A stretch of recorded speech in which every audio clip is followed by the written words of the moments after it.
This is how I intend to make the compost that I'm going to be using in my pots and bags this year to grow vegetables.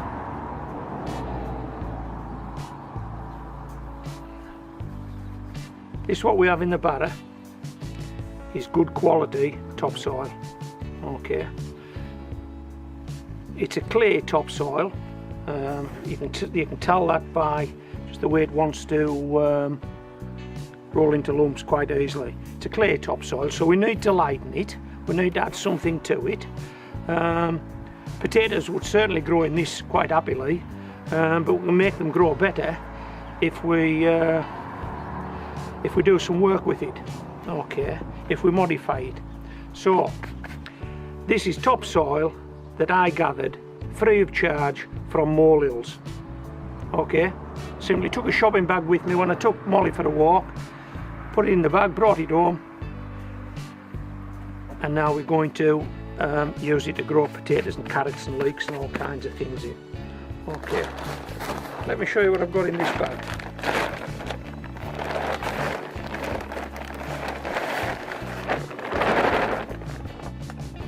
Okay, take a look at that.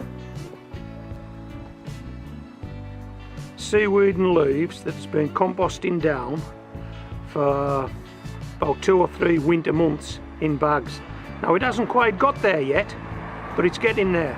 Okay, so we've got seaweed and leaves and we've got topsoil, so we're going to mix those two together. Okay, but also I've got this. This is spent compost. It's compost that has been used once already. In fact, it might have even been used twice, this compost. It was used last year to grow potatoes in pots, and then I followed that up, same pot, same compost with leeks. The fine white strands you can see are the roots from the leeks. That'll break down, that'll make good compost. So we've got compost that was used last year and we're recycling it. Costs nothing. We've got soil from molehills, topsoil, costs nothing, and we've got leaves and seaweed, costs nothing. Right, now I'll show you something that did cost something and that's going in with this mix.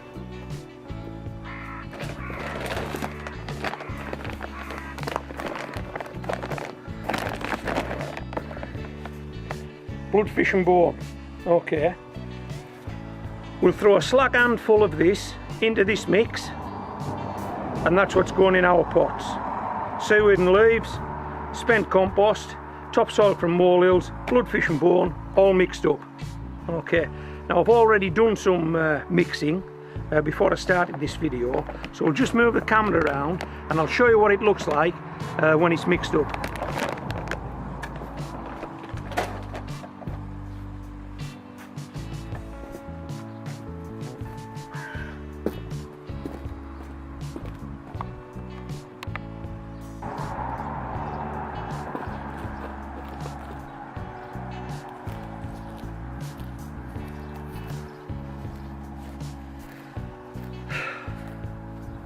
This is it. This is what it looks like when it's been mixed up. I've simply laid it out on this plastic and turned it over with a fork. Just incorporated it in, trying to make sure I'm not missing any. And as you can see, it's mixed up quite well. But I've got to say, it does look the business. I'm pleased with the way this is turning out. Okay.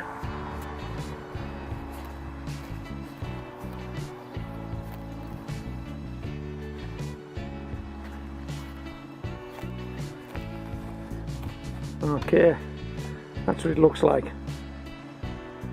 It's starting to get there. There's still some lumps in there, but people have actually used potatoes to break up rough ground. They've sown potatoes in rough ground, and the following year they find that ground's easier to dig because the potatoes have broken the ground up. So this isn't going to be a problem to potatoes. Any lumps in here will not be a problem to potatoes. okay, or leeks for that matter. I wouldn't sow carrots in this. This would certainly be a problem for carrots, but leeks and potatoes will go great in this. So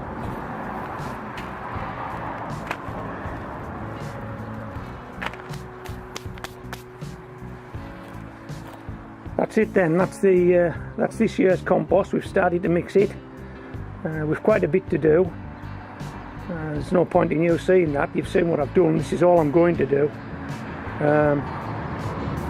And then we'll get it in the pots, get it in the bags, sow some early potatoes.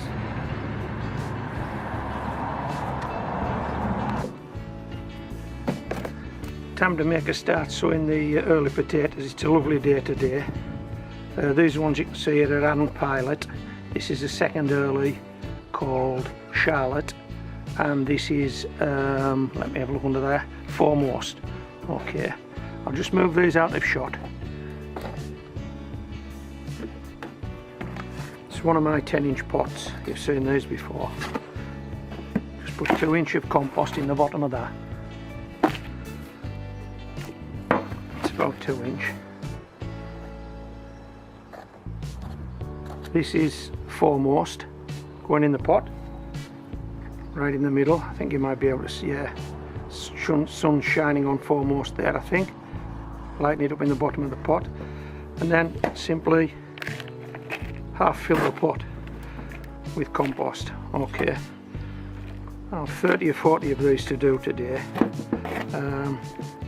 so I'll need to crack on. So this is homegrown veg, signing out.